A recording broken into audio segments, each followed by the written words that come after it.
নারায়ণগঞ্জে সোমবার 10 নভেম্বর মাইনিয়া যুব ফোরামের জেলা কমিটির আংশিক ঘোষণা এবং মহানগর আহ্বায়ক কমিটি সম্পন্ন হয়েছে। গণপ্রজাতন্ত্রী বাংলাদেশ সরকারের সমাজ কল্যাণ অধিদপ্তরের নিবন্ধনকৃত কেন্দ্রীয় কমিটির নির্দেশনায় এবং জেলার সিনিয়র নেতৃবৃন্দের সম্মতিক্রমে আংশিক কমিটি ঘোষণা করা হয়। আমাদের প্রতিনিধি সাব্বির হোসেন জানান, মইনিয়া যুব ফোরাম কেন্দ্রীয় কমিটির সহ সাংগঠনিক সম্পাদক মোহাম্মদ মালিককে সভাপতি এবং কাউসার সৌদাগরকে সাধারণ সম্পাদক করে জেলা কমিটির আংশিক ঘোষণা করা হয়েছে। এছাড়া মোহাম্মদ মামুনকে সাংগঠনিক সম্পাদক হিসেবে দায়িত্ব দেওয়া হয়েছে।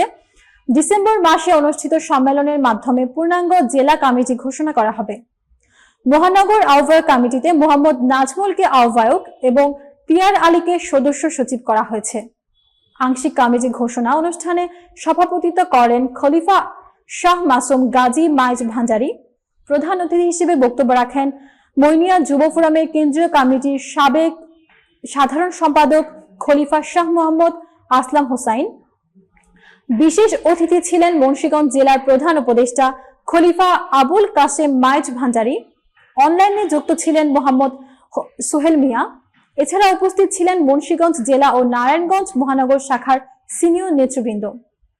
আংশিক কমিটি ঘোষণা শেষে নবনির্বাচিত দায়িত্বপ্রাপ্তরা সকলের কাছে দোয়া চেয়ে অনুষ্ঠানটি সমাপ্ত হয়।